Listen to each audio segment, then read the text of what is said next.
إن الحمد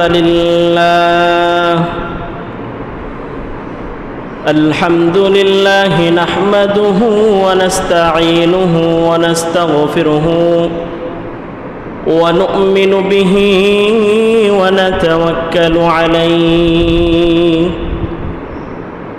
ونعوذ بالله من شرور أنفسنا ومن سيئات أعمالنا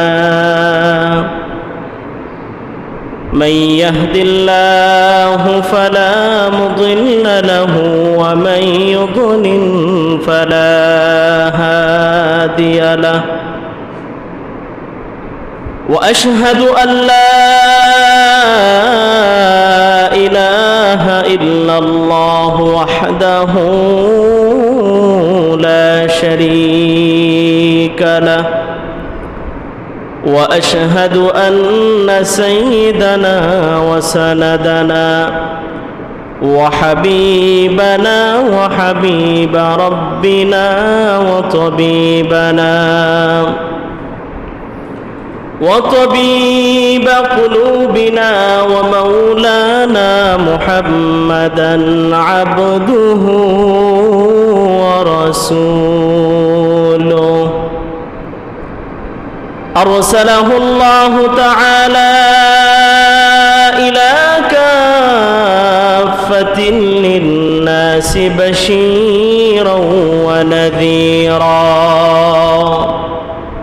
وداعيا إلى الله بإذنه وسراجا وقمرا منيرا أما بعد فأعوذ بالله من الشيطان الرجيم بسم الله الرحمن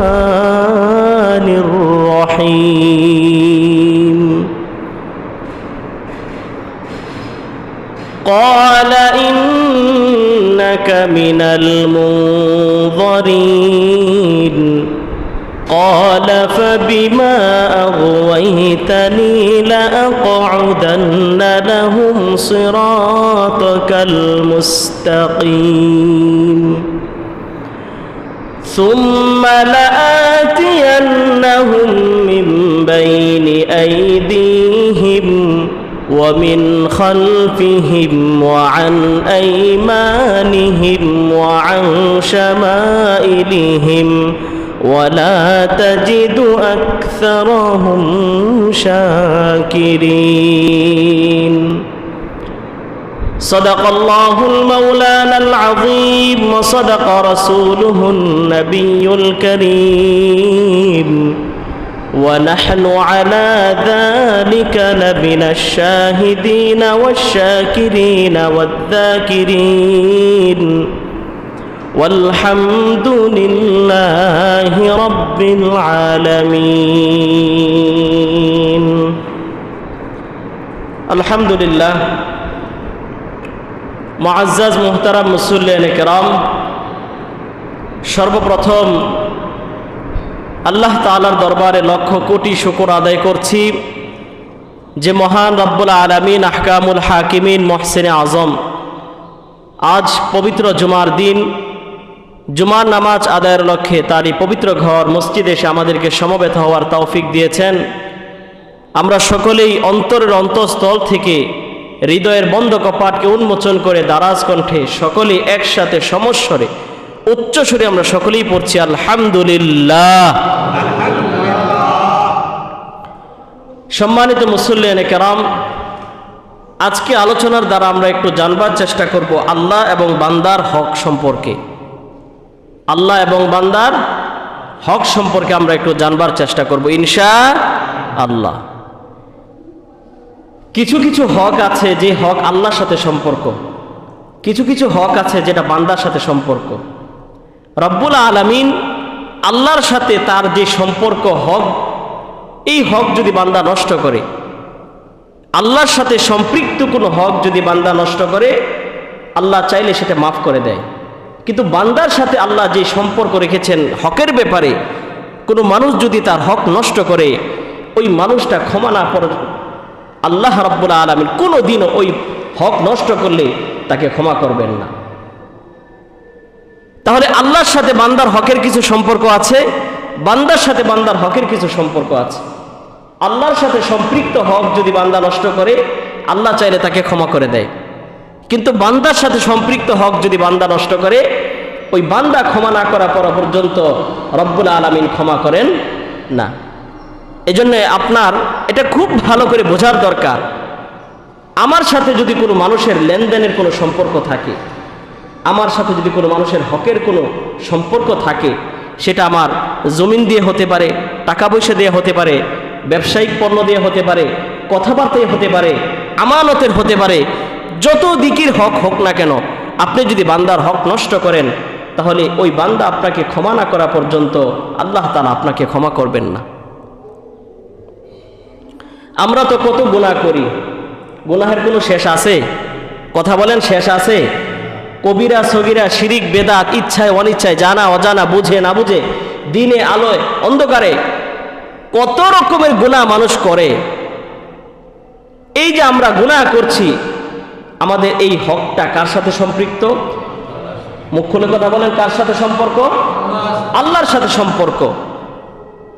আপনি গুনাহ করছেন, যদি শিরিক না করেন তাহলে তাওবা করলে আল্লাহ মাফ করে দিবে, শিরিক করলেও তাওবা মাফ করে দিবে। আর সম্পর্ক কার সাথে? আল্লাহর সাথে। আপনি কোনো মানুষের জমিন দখল করেছেন, কারোর সাথে আপনার লেনদেনের সম্পর্ক, আপনি তার হক নষ্ট করছেন, সময় মতো তাকে টাকা দিচ্ছেন না, কোনো মানুষকে আপনি কথা দিয়ে কষ্ট দিয়েছেন, এই মানুষ আপনাকে ক্ষমা না করলে আল্লাহ মাফ করবে? কঠিনকালে আল্লাহ মাফ করবে না। সম্মানিত মুসল্লিয়ানে কেরাম, মানুষের সাথে মানুষের হকের কিছু সম্পর্ক থাকে, আল্লাহর সাথে হকের কিছু সম্পর্ক থাকে। মানুষের সাথে মানুষের হকের সম্পর্ক যদি মানুষ ক্ষমা না করে রব্বুল আলামিন ক্ষমা করবেন না। আর আল্লাহর হক যদি কোনো বান্দা নষ্ট করে আল্লাহ তাআলা ক্ষমা করে দিলে ওই হক আল্লাহর তরফ থেকে আদায় হয়ে যায়। সুবহানাল্লাহ। আমাদের সকলের আদি পিতা, পৃথিবীর সর্বপ্রথম মানুষের নাম কি? কথা বলেন, পৃথিবীর সর্বপ্রথম মানুষের নাম কি? আদম আলাইহিস সালাতু ওয়াস সালাম, যিনি আমাদের সকলের আদি পিতা। সাইয়েদনা আদম আলাইহিস সালাতু ওয়াস সালাম আমাদের সকলের আদি পিতা, পৃথিবীর সর্বপ্রথম মানুষ। তিনি একটা ভুল করেছিলেন, ভুল করে তিনি ভুলের উপর অটল থাকেন নাই, ভুল থেকে ফিরে এসেছেন, তাওবা করেছেন, ক্ষমা করে দিয়েছেন কে? আরো আওয়াজ করে বলেন, ক্ষমা করে দিয়েছেন কে? ভুল করা মানুষের সিফত, মানুষের তবিয়ত, মানুষ ভুল করবে, কিন্তু ভুল করে ভুলের উপর টিকে থাকা এটা শয়তানের স্বভাব। এটা কার স্বভাব? শয়তানের স্বভাব। কারণ শয়তান ভুল করে ভুলের উপর টিকে ছিল, অটল ছিল, অবিচল ছিল, যার কারণে শয়তান ফেরেশতাদের লিডার থেকে শয়তানের লিডারে পরিণত হয়েছে। শয়তান কি আগে শয়তান ছিল? ফেরেশতাদের লিডার ছিল। সেই ফেরেশতাদের লিডার থেকে বিতাড়িত হয়ে ইবলিস শয়তানে পরিণত হয়েছে, সে ভুল করে তার ভুলের উপর টিকে থাকার কারণে। অপরদিকে সাইয়েদনা আদম আলাইহিস সালাতু ওয়াস সালাম তিনিও একটা ভুল করেছিলেন। তিনি ভুল করে তিনার ভুলের উপর তিনি অটল থাকেন নাই, তাওবা করেছেন, মাফ চেয়েছেন, তিনার মর্যাদা, তিনার স্ট্যাটাস বাড়িয়ে দিয়েছেন কে? আল্লাহ। সাইয়েদনা আদম আলাইহিস সালাতু ওয়াস সালামকে রব্বুল আলামিন নিজের কুদরতি হাতে বানালেন। আদম আলাইহিস সালাতু ওয়াস সালামকে আল্লাহ তাআলা বানানোর পরে আদম আলাইহিস সালাতু ওয়াস সালামকে রব্বুল আলামিন ফেরেশতাদের সামনে নিয়ে আসলেন। এবার ফেরেশতাদেরকে আদম আলাইহিস সালাতু ওয়াস সালাম জিজ্ঞাসা করবে। আল্লাহ তাআলার ইচ্ছা হলো আল্লাহ রাব্বুল আলামিন ফেরেশতাদের চাইতে আদম নবীর মর্যাদাকে বাড়িয়ে দিবেন। এই জন্য রব্বুল আলামিন আদম আলাইহিস সালাতু ওয়াস সালামকে জাগতিক সমস্ত শিক্ষার জ্ঞান দিলেন। এমন কিছু বিষয়, এমন কিছু জ্ঞান আদম আলাইহিস সালাতু ওয়াস সালামকে রব্বুল আলামিন শিখালেন যেই জ্ঞান সম্পর্কে ফেরেশতারাও জানে না। রব্বুল আলামিন সাইয়েদনা আদম আলাইহিস সালাতু ওয়াস সালামকে ফেরেশতাদের সামনে দাঁড় করালেন। আল্লাহ রাব্বুল আলামিন আদম আলাইহিস সালাতু ওয়াস সালামকে বললেন, ও আদম, তুমি কি বিষয়টা জানো? আদম আলাইহিস সালাতু ওয়াস সালাম বললেন, রব্বুল আলামিন আমি জানি। অপরদিকে আবার ফেরেশতাদেরকে জিজ্ঞাসা করলেন, ফেরেশতারা তোমরা কি বিষয় সম্পর্কে অবগত আছো কিনা, জানো কিনা? ফেরেশতারা উত্তর দিলেন, না রব্বুল আলামিন আমরা জানি না। আল্লাহ তাআলা তখন আদম নবীকে বললেন, ও আদম তুমি বলে দাও। আদম আলাইহিস সালাতু ওয়াস সালাম যখন বলে দিলেন, ফেরেশতারা মাথা নত করে ফেলেছে, লজ্জিত হয়েছে। কারণ ফেরেশতাদেরকে প্রথমে রব্বুল আলামিন জিজ্ঞাসা করলো, ফেরেশতারা বলতে পারলো না। আদম নবীকে জিজ্ঞাসা করলেন, আদম নবী বলে দিয়েছে। তাহলে বলেন তো শিক্ষা যোগ্যতা কার বেশি? ফেরেশতাদের বেশি না আদম নবীর বেশি? আদম নবীর বেশি। তো আল্লাহ রাব্বুল আলামিন ফেরেশতাদেরকে হুকুম করলেন, তোমরা আদমকে সিজদা করো। আল্লাহ রাব্বুল আলামিন যখন ফেরেশতাদেরকে আদম নবীকে সিজদার হুকুম দিলেন, সকলে আদম নবীকে সিজদা করলো, ইবলিস সিজদা করলো না। ইবলিস ব্যতীত সকলে আদম নবীকে সিজদা করলো। আল্লাহ রাব্বুল আলামিন বললেন, ও ইবলিস তুমি কেন সিজদা করলে না? আমি তোমাকে সিজদার হুকুম করেছিলাম, আমি অর্ডার করেছি, সকলেই তো সিজদা করেছে, তুমি কেন করলে না? ইবলিস শয়তান তখন যুক্তি দিল, খলাকতাহু মিন নারিন ওয়া খলাকতাহু মিন তিন। রব্বুল আলামিন আপনি আমাকে আগুন দ্বারা সৃষ্টি করেছেন, আর শয়তানকে আপনি আমাকে অর্থাৎ শয়তানকে আগুন দ্বারা সৃষ্টি করেছেন। আর ইবলিস বলতেছে আপনি আদমকে মাটি থেকে সৃষ্টি করেছেন। আগুনের ক্ষমতা ঊর্ধ্বমুখী উপরে উঠে, আর মাটির ক্ষমতা নিম্নমুখী নিচে নামে। তাহলে আনা খায়রুম মিন, আমি তার থেকে শ্রেষ্ঠ, আমি কেন তাকে সিজদা করব? রব্বুল আলামিন বললেন, না না এখানে কোনো যুক্তি চলবে না, কোনো তর্ক চলবে না। আমি অর্ডার করেছি সিজদা করতে, সিজদা করতে হবে। তুমি যেহেতু আমার অর্ডার মানলে না, আমার হুকুম মানলে না, আজ থেকে আমি তোমাকে জান্নাত থেকে বের করে দিলাম। ইবলিসকে যখন রব্বুল আলামিন জান্নাত থেকে বের করে দেয়, ইবলিস তখন আল্লাহর কাছে একটা ফরিয়াদ করলো, আল্লাহ জান্নাত থেকে বের করে দিচ্ছেন, কোনো আফসোস নাই, দুঃখ নাই, আপনার কাছে আমার একটা চাওয়া আছে, একটা আবদার আছে। কি আবদারটা হলো, আপনি আমাকে পুনরুত্থান দিবস পর্যন্ত অর্থাৎ কিয়ামত পর্যন্ত আপনি আমাকে হায়াত দিয়ে দেন।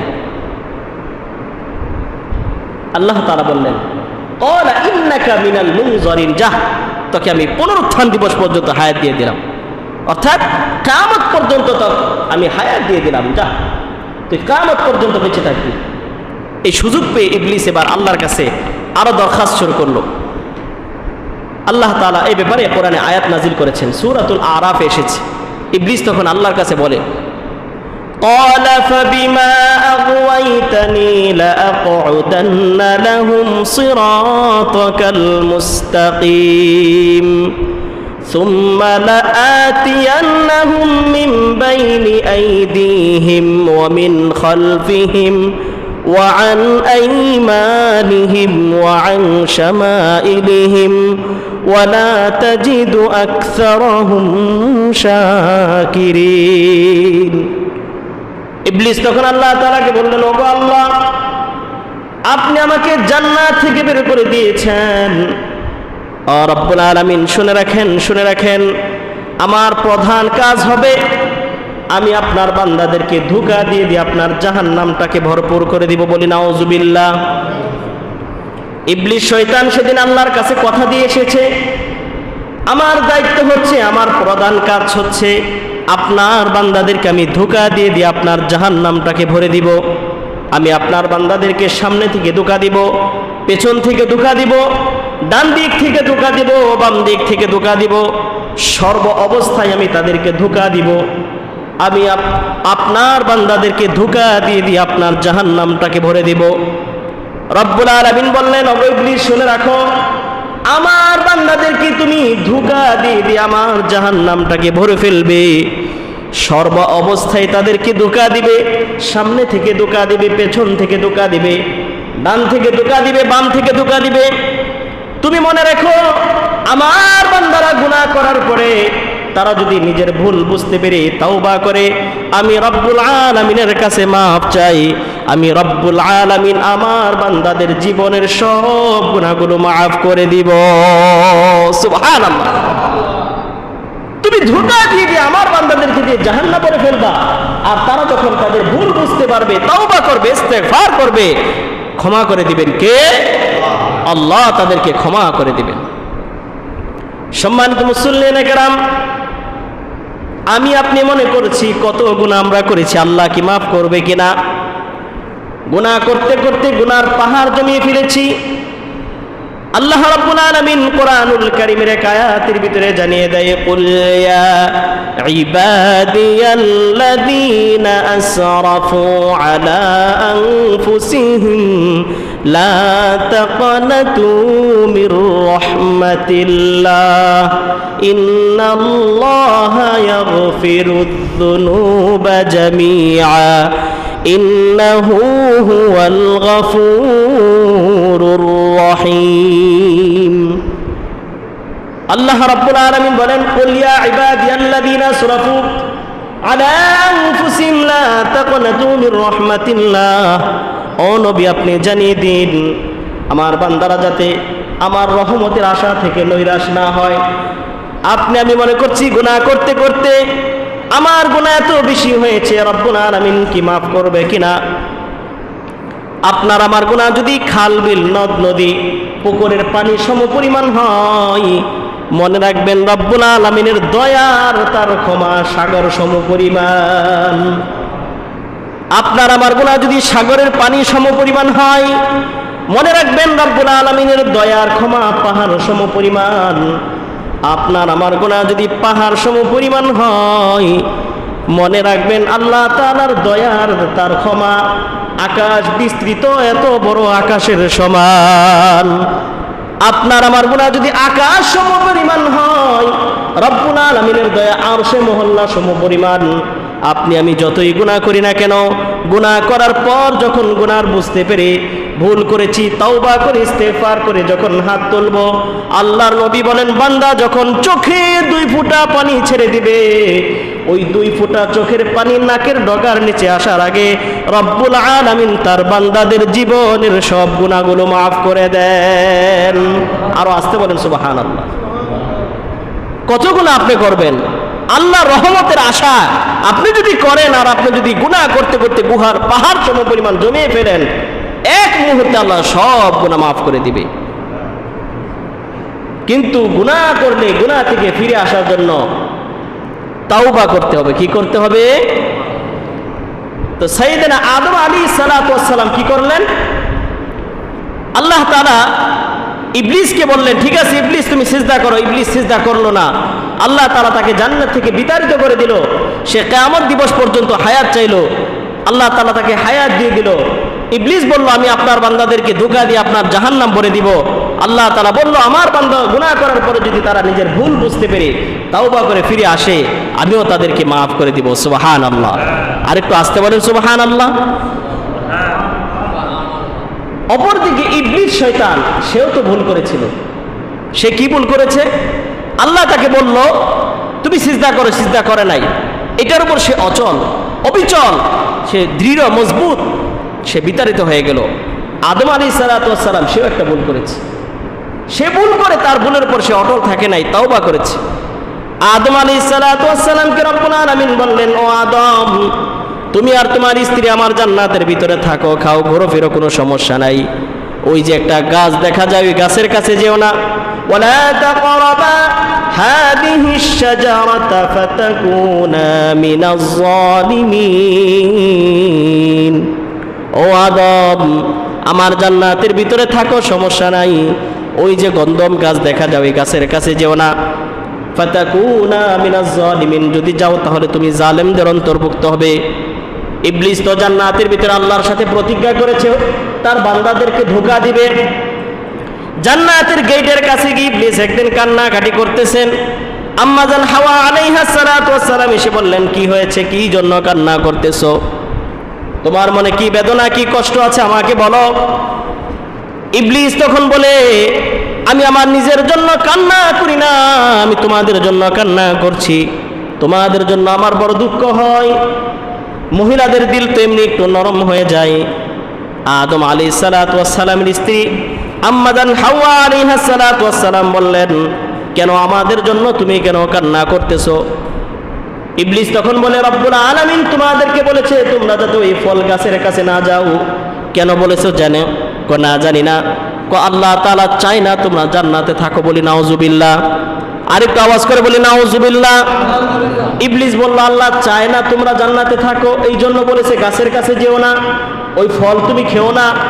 তুমি যদি ওই ফল খাও তাহলে আজীবন তুমি জান্নাতে পার্মানেন্ট হয়ে যাবে, সারা জীবন তুমি জান্নাতে থাকতে পারবে।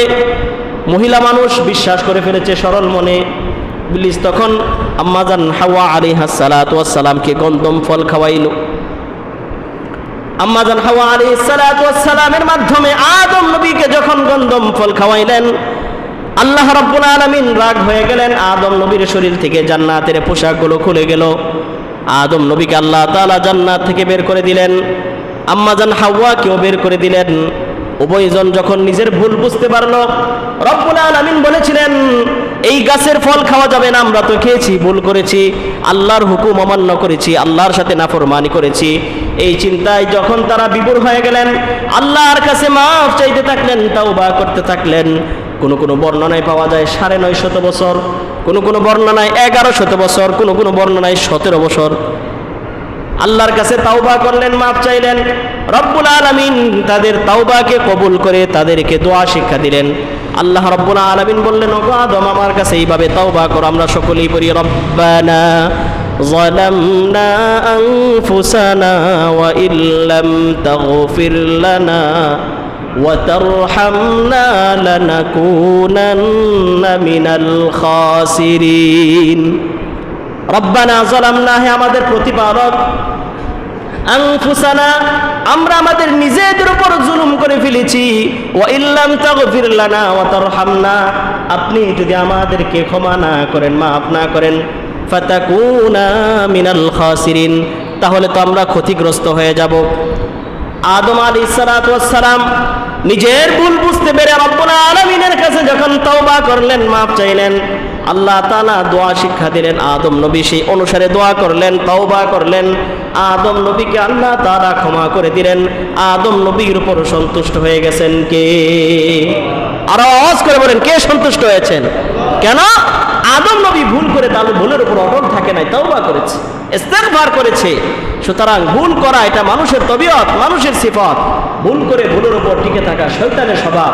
এই জন্য আমাদের যখন কোনো গুনাহ হয়ে যায়, ভুল করে ফেলি, তখন তওবা করতে হবে। কি করতে হবে? তওবা করতে হবে। এটা হচ্ছে আল্লাহর সাথে বান্দার হকের সম্পর্ক। এটা হচ্ছে আল্লাহর সাথে বান্দার হকের সম্পর্ক। তাওবার 5টা শর্ত আছে। কথা বলেন, কয়টা শর্ত? 5টা শর্ত আছে। 1 নম্বর শর্ত হলো আমি যে গুনাহ করেছি এটা স্বীকার করা। অনেকে তো আছে গুনাহ করে স্বীকার করতে চায় না। এমন একটা ভাব নেই, এই হাজী সাহেব মনে হয় জীবনে কোনো গুনাহ করে নাই, তার চাইতে বড় ফেরেশতা আর কেউ নাই। সে সম্মানিত মানুষকে সম্মান করতে রাজি না। যত বদনাম, যত অপবাদ, যত গীবত শেখাত সব তার জবানে। এমন হাজী আছে না নাই? মনে রাখবেন, আপনি সব আমল করেছেন, মানুষকে ঠকিয়েছেন, মানুষকে কষ্ট দিয়েছেন, বান্দার হক নষ্ট করেছেন। আপনি যদি কাবা ঘরের ইমামের হাত ধরে তাওবা করেন, আপনার তাওবা কবুল হবে না। আপনার তাওবা আল্লাহ কবুল করবে না। তাওবা কবুলের জন্য 1 নম্বর শর্তই হলো আপনি যে গুনাহ করেছেন এটা স্বীকার করা। 2 নম্বর শর্ত হলো এই গুনাহের জন্য লজ্জিত হওয়া। 3 নম্বর শর্ত হলো আপনি আল্লাহর কাছে তাওবা করা। কি করা? তাওবা করা। 4 নম্বর শর্ত হলো এই স্বীকারোক্তি দেওয়া, জিন্দেগি তারে গুনাহ করব না। আমরা তো গুনাহ করি, মাফ চাই, আবার গুনাহ করি। কি বলেন? হ্যাঁ, আমাদের স্বভাবটা এমন হয়ে গেছে, গুনাহের কাজও করি, নেকের কাজও করি, আবার মাফও চাই। মনে করি যে গুনাহ করছি, মাফ চাইছে, আল্লাহ মাফ করে দিয়েছে, নেকের কাজ করতেছে, আবার হইতেছে না। ভাই, গুনাহ করেছেন, তাওবা করতে হবে, স্বীকারোক্তি দিতে হবে, লজ্জিত হতে হবে। এবং 4 নম্বর শর্ত হলো আর জিন্দেগিতে গুনাহ করব না, এই মনোধারণা আপনার ভিতরে আনতে হবে। আর 5 নম্বর শর্ত কি জানেন? 5 নম্বর শর্ত হচ্ছে বান্দার হক যদি নষ্ট করে থাকেন, আগে বান্দার কাছ থেকে মাফ নিতে হবে। যে হক আপনি নষ্ট করেছেন সেটা আপনাকে আগে ফেরত দিতে হবে, আর না হয় তার হাতে পায়ে ধরে যেভাবেই হোক তার কাছ থেকে আপনি ক্ষমা নিয়ে তাকে সন্তুষ্ট করতে হবে, তাহলে আল্লাহ তাআলা আপনাকে মাফ করবে। একটা হাদিস আমার মনে পড়ে গেল,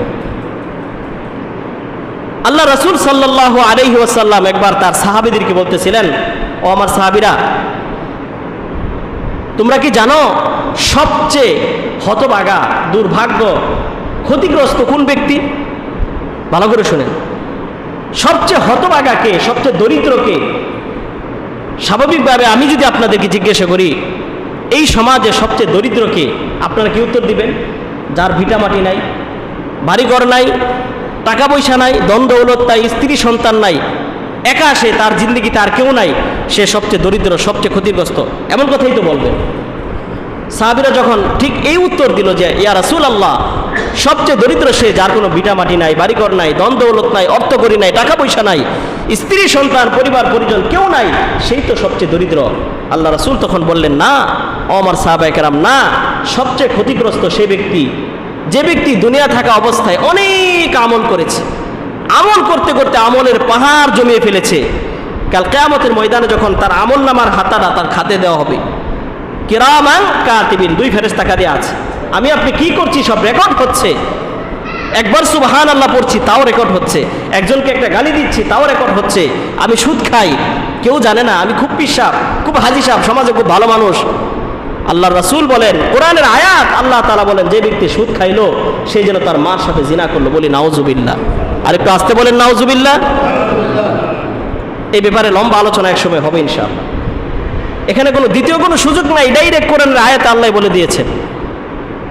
এরপরে গীবত, আল গীবাতু আশাদ্দু মিনাজ জিনা, এই গীবত করা, মিথ্যা কথা বলা, এটাকে আমরা কোনো গুনাহ মনে করি না, অথচ রাসূল সাল্লাল্লাহু আলাইহি ওয়াসাল্লাম বলেন আল গীবাতু আশাদ্দু মিনাজ জিনা, গীবত হচ্ছে জিনার চাইতে মারাত্মক।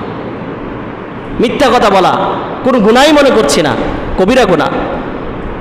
তো আল্লাহ রাসূল বললেন ওই ব্যক্তি সবচেয়ে দরিদ্র, সবচেয়ে হতভাগা, যে ব্যক্তি অনেক আমল করেছে কিন্তু কিয়ামতের ময়দানে তার আমলের খাতা যখন হাতে দেওয়া হবে, সেও দেখবে তার আমলের খাতায় ভরপুর আমল, কোনো অভাব নাই, এত আমল, এত নামাজ, এত রোজা, এত সাদাকা, এত সওয়াব, শেষ নাই। সে দৌড়িয়ে জান্নাতে যেতে থাকবে, ফেরেশতারা তাকে বাধা দেবে। আল্লাহ তাআলা বলবেন নিয়ে আসো, ওকে ধরে নিয়ে আসো। রাগ হয়ে যাবেন আল্লাহ, ফেরেশতাদেরকে বলবেন ও যে দুনিয়া থাকা অবস্থায় অন্যায় করেছে, মানুষের জুলুম করেছে, মানুষের হক নষ্ট করেছে, লেনদেনে মানুষের সাথে সম্পর্ক খারাপ ছিল। আমাদের অবস্থা তো এমন হয়েছে যে আমরা যার সাথে লেনদেন করি, লেনদেনের অবস্থা আমাদের ভালো না, লেনদেনের অবস্থা ভালো না, খুবই দুরবস্থা। আপনি একজনের কাছে একটা জিনিস আমানত রাখলেন, সময় মতো পাচ্ছেন না, আমানতের খেয়ানত হলো, লেনদেনে খারাপ করেছেন। স্বাভাবিকভাবে আপনি কথার কথা কোনো দোকান থেকে আপনি বাকি নিলেন, সাধারণত মুদি দোকান থেকে মানুষ বাকি নেয় বেশি, আপনি কোনো দোকান থেকে বাকি সদাই ক্রয় করলেন, এরপরে আপনার যখন টাকা দেওয়ার সময় হলো দোকানদার আপনাকে আর খুঁজে পায় না, আপনি দোকানের সামনেই পড়েন না, ভুলেও না, আপনি আড়ালে আড়ালে থাকেন। এই যে আপনি মানুষের হক নষ্ট করছেন, কাল কিয়ামতের ময়দানে আপনি আল্লাহর কাছে কি জবাব দিবেন? এই লোকটা কোনো অপরাধ ছিল, সে তো আপনার উপকার করেছে, সময় মতো আপনি তার টাকা পরিশোধ করতে না পারেন, আপনি তার কাছে গিয়ে বলেন আমি অমুক তারিখে আপনার টাকা দিয়ে দেব, কিন্তু আপনি এটা করছেন না, আপনি পালিয়ে পালিয়ে থাকছেন, এই মানুষের হক নষ্ট করছেন, জুলুম করছেন আপনি তার উপর। এটার জন্য কাল কিয়ামতের ময়দানে আল্লাহর কাছে জবাব দিতে হবে। আলহামদুলিল্লাহ এদিকে এমন মানুষ নাই, আমাদের দিকে আছে। যদি কেউ থাকে এরকম, তাহলে তার উচিত শুধরানো, তার উচিত কি? আপনি মানুষের হক নষ্ট করছেন না, আমি আপনার কাছে 10,000 টাকা দিলাম, অমুক তারিখে দেওয়ার কথা, আপনি টাকা দেন না, সময় মতো আপনাকে পাই না, ফোন দিলে ধরেন না, আপনি পালিয়ে থাকেন, আপনি আমার হক নষ্ট করছেন না। এই লেনদেনের ব্যাপারে যদি কারো সমস্যা থাকে, কাল কিয়ামতের ময়দানে ওই যে আপনি ধরা খেয়ে যাবেন। আল্লাহ রাসূল বললেন ওই ব্যক্তি সবচেয়ে হতভাগা, সে যখন জান্নাতে যাবে তখন ফেরেশতারা বাধা দিবে, আল্লাহ বলবেন ওকে ধরে নিয়ে আসো। ও যখন আসবে তখন বলবে ও যে মানুষের সাথে লেনদেন খারাপ করেছে, মানুষের হক নষ্ট করেছে, জুলুম করেছে, ওদেরকেও নিয়ে আসো। যখন ওদেরকে নিয়ে আসা হবে, লাইন দিয়ে দাঁড়াবে, তখন ওদেরকে জিজ্ঞাসা করা হবে এই লোকটা যে তোমাদের হক নষ্ট করেছে, বলো তোমরা তার কাছে কি চাও? তখন ওই সময় কি টাকা পয়সার লেনদেন হবে? কথা বলেন না কেন? কিয়ামতের মধ্যে টাকা পয়সার লেনদেন হবে? ওই লোক বলবে আল্লাহ এর আমল থেকে আপনি আমাদেরকে আমল দিয়ে দেন। তখন এই ব্যক্তির আমল নামা থেকে আমল দিতে দিতে এমন অবস্থা হবে যে লাইনে যারা দাঁড়িয়েছে পাওনাদার, তাদের পাওনা শেষ হবে না, আমল শেষ হয়ে যাবে। তখন কি নিবে তারা? বলে আমাদের আমল নামা যে গুনাহ আছে গুনাহ তাকে দিয়ে দেন। এই লোকের আমলের গুনাহগুলো তাকে দিয়ে দেওয়া হবে। এত আমল করার পরেও সে জাহান্নামে যাবে। আল্লাহ রাসূল বলেন এই লোকটাই হচ্ছে এই পৃথিবী জগতে, ইহজগৎ পরজগতে সবচেয়ে ক্ষতিগ্রস্ত। এত আমল করার পরেও আমলের খাতা তার শূন্য। কেন? বান্দার হক সে নষ্ট করেছে। এই জন্য বান্দার হকের ব্যাপারে অ্যালার্ট হতে হবে, সচেতন হতে হবে। আপনি কোটি কোটি টাকার মালিক, অবৈধ অবস্থায় আপনি টাকা ইনকাম করেছেন, আপনি উমরা করেন, হজ করেন, আপনার উমরা হজ কবুল হবে না। আপনি কাবা করেন, ইমামের হাতে ধরে তাওবা করবেন, আপনার তাওবা কবুল হবে না। কারণ আপনার বান্দার হকের সাথে আপনার ভেজাল আছে। মনে রাখবেন, আল্লাহর হকের সাথে যদি আপনার কোনো সম্পর্ক থাকে খারাপ, আল্লাহ আপনাকে মাফ করে দিবে। আল্লাহ ক্ষমাশীল, কিন্তু বান্দার হক যদি নষ্ট করে থাকেন, বান্দা ক্ষমা না করা পর্যন্ত আল্লাহ ক্ষমা করবেন না। এজন্য আল্লাহর হক এবং বান্দার হক বুঝে শুনে, বিশেষ করে লেনদেনের সম্পর্ক, এটা আমরা খেয়াল রাখবো। লেনদেনের সম্পর্ক ভালো হয়, লেনদেনকে আবার সম্পর্ক খারাপ হয়, শত্রু হয় মানুষ লেনদেনে। এই জন্যে আপনার পাওনাদার যারা খুব অ্যালার্ট, তাদের পাওনাদার, আপনি তাদের টাকা পরিশোধ করেন। আপনি কারো জমিন নিয়ে ঠকিয়েছেন, জমিন ফেরত দেন। হ্যাঁ, আপনি কাউকে কথা দিয়ে কষ্ট দিয়েছেন, তার কাছে মাপ চান। আপনি যেভাবেই কোনো মানুষকে জুলুম করেন না কেন, আপনি তার কাছ থেকে আগে মাপ নেন, তাহলে ক্ষমা করবেন কে? আপনারা কি আমার কথা রাগ হয়েছেন? হ্যাঁ, কোরআন এবং হাদিসের আলোকিত কথা বলেছি। হ্যাঁ, আল্লাহ তাআলা আমাদের সকলকে বুঝে শুনে আমল করার তৌফিক দান করেন। আমিন। ওয়া আখিরু দাওয়ানা আলহামদুলিল্লাহি রাব্বিল আলামিন।